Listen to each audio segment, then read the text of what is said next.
अथ पञ्चमः सर्गः। ततः समध्यं गतमंशुमन्तं ज्योत्स्नावितानं महदुद्वमन्तं ददर्श धीमान् दिवि भानुमन्तं गोष्ठे वृषं मत्तमिव भ्रमन्तं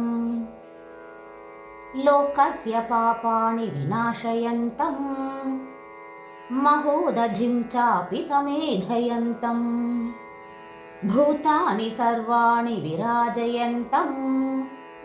ददर्श शीतांशुमथाभियान्तं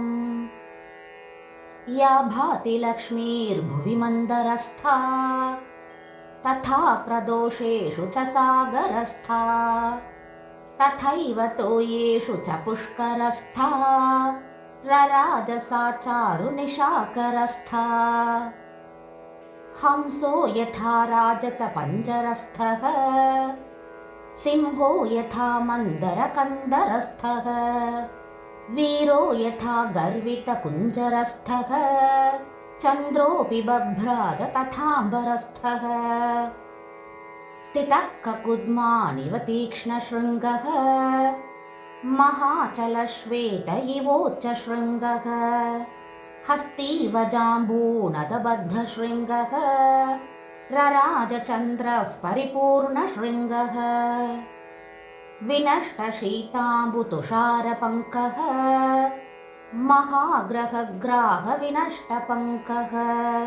प्रकाशलक्ष्म्याश्रयनिर्मलाङ्कः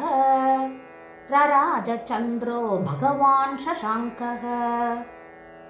शिलातलं प्राप्य यथा मृगेन्द्रः महारणं प्राप्य यथा गजेन्द्रः राज्यं समासाद्य यथा नरेन्द्रः तथा प्रकाशो विरराजचन्द्रः प्रकाशचन्द्रोदयनष्टदोषः प्रवृद्धरक्षः पिशिताशदोषः रामाभिरामेरितचित्तदोषः स्वर्गप्रकाशो भगवान् प्रदोषः तन्त्री स्वनाः कर्णसुखाः प्रवृत्ताः स्वपन्ति नार्यः पतिभिः सुवृत्ताः नक्तं चराश्चापि तथा प्रवृत्ताः विहर्तुमत्यद्भुतरौद्रवृत्ताः मत्तप्रमत्तानि समाकुलानि रथाश्वभद्रासनसङ्कुलानि वीरश्रिया चापि समाकुलानि ददर्श धीमान् सकपिकुलानि परस्परं चाधिकमाक्षिपन्ति भुजांश्च पीनानधिनिक्षिपन्ति मत्तप्रलापानधिविक्षिपन्ति मत्तानि चान्योन्यमधिक्षिपन्ति रक्षांसि वक्षांसि च विक्षिपन्ति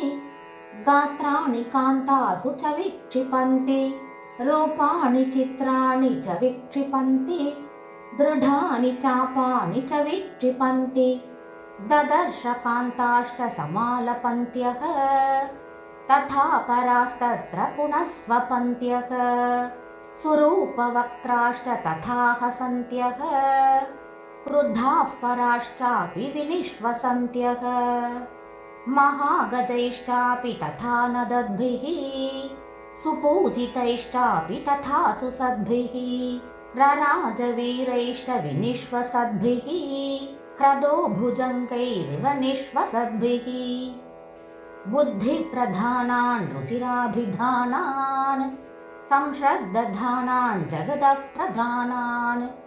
नानाविधानान् रुचिराभिधानान् ददर्श तस्यां भूरियातुधानान् ननन्द दृष्ट्वा च सतान् सुरूपान् नानागुणानात्मगुणानुरूपान् विद्योतमानान् सततानुरूपान् ददर्श कांश्चिच्च पुनर्विरूपान् ततो वरार्हाः सुविशुद्धभावाः तेषां श्रियस्तत्र महानुभावाः प्रियेषु पाणेषु च सप्तभावाः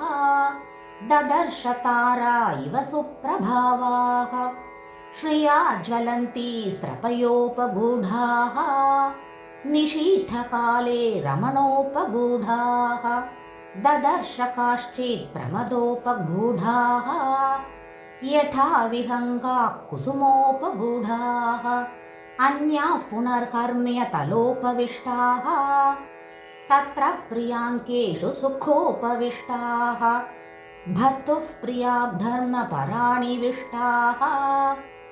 ददर्श धीमान् मदनाभिविष्टाः अप्रावृताः काञ्चन राजिवर्णाः काश्चित् परार्ध्यास्तपनीयवर्णाः पुनश्च काश्चित् शशलक्ष्मवर्णाः कान्तप्रहीणा रुचिराङ्गवर्णाः ततः प्रियान् प्राप्य मनोभिरामान् सुप्रीतियुक्ताः प्रसमीक्ष्य रामाः गृहेषु हृष्टाः परमाभिरामाः हरिप्रवीरः सददर्श रामाः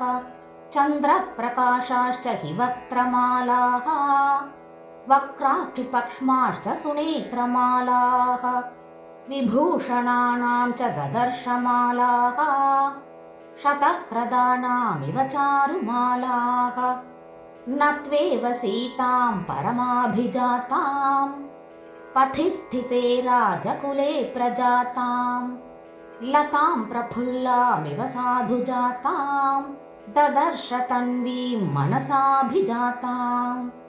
सनातने वर्त्मनि सन्निविष्टां रामेक्षणां तां मदनाभिविष्टां भर्तुर्मनश्रीमदनुप्रविष्टां स्त्रीभ्यो वराभ्यश्च सदा विशिष्टाम् उष्णार्दितां सानुसृतास्रकण्ठीं